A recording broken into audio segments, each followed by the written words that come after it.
Oui, donc toujours sur ces divers petits conseils, on va voir là aussi une petite astuce par rapport au nombre. Donc je trouve ça tombe bien avec ces causes. Premier, c'est que il faut un modèle pour les exposants. C'est-à-dire qu'on pourrait très bien écrire comme ça premier, mais visuellement ça va pas. Hein. On voit souvent d'ailleurs hein, l'erreur. Hein. Enfin, en tout cas, c'est assez courant. Parce que voilà, on a bien compris que par défaut, ça s'écrit comme ça. Hein. Bien sûr qu'il y a pas de modèle dans les noms d'articles, c'est évident. Donc c'est à vous, voilà, de renommer, on va dire, ce qu'on visualise. Hein. Évidemment, on distingue toujours le lien de ce qu'on visualise hein, après la barre.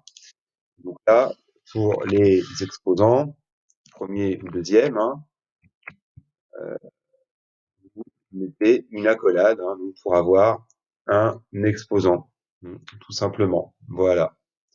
Et en plus, bah, même en passant en drag and drop sur la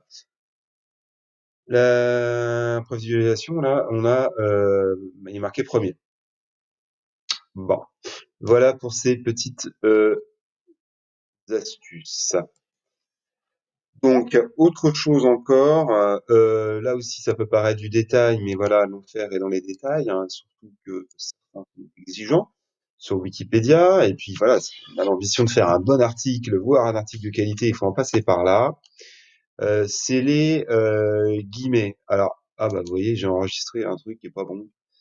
Je vais tout de suite le modifier. Voilà, j'ai enregistré malencontreusement.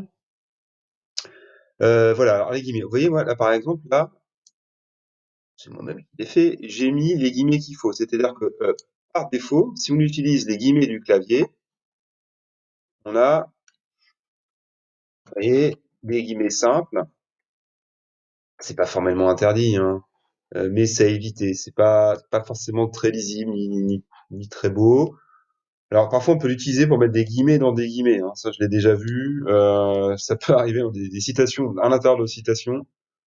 Voilà. Mais enfin voilà. En tout cas, donc, on va utiliser un petit peu contraignant, mais les guillemets qui sont dans les caractères spéciaux. Vous voyez là ici. Et vous tapez à l'intérieur. Voilà. Donc ça c'est à conseiller. Voilà, donc j'ai peut-être pas assez insisté là-dessus, mais voilà, hein, vous avez effectivement tous les caractères spéciaux disponibles, hein, notamment parfois, faut le savoir, c'est une norme, quand on s'est oublié en français, mais en une norme typographique, on est censé mettre les accents même aux majuscules, hein, quand on commence un mot. Hein, j'écris Égypte, il faut écrire comme ça, hein, si vraiment on veut être dans les règles de l'art du français. Ça, faut le savoir. Hein. Bon. Euh, voilà pour ces guillemets.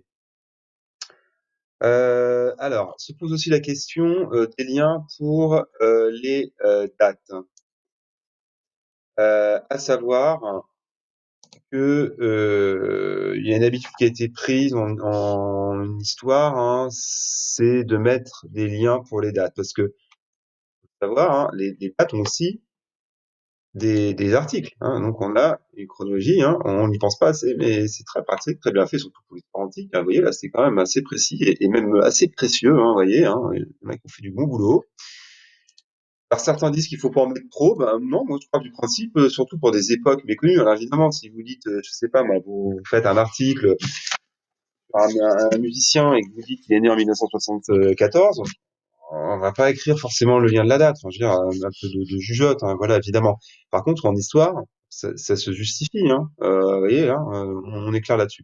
Donc j'avais déjà expliqué, je reviens une dernière fois là-dessus, c'est important, hein, dans l'histoire antique, on met pas de moins, hein, ça surtout.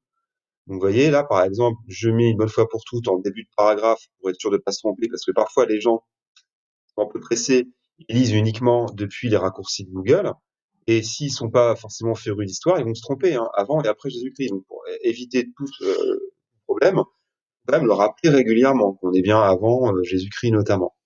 Voilà. Donc, la suite, tout de suite après.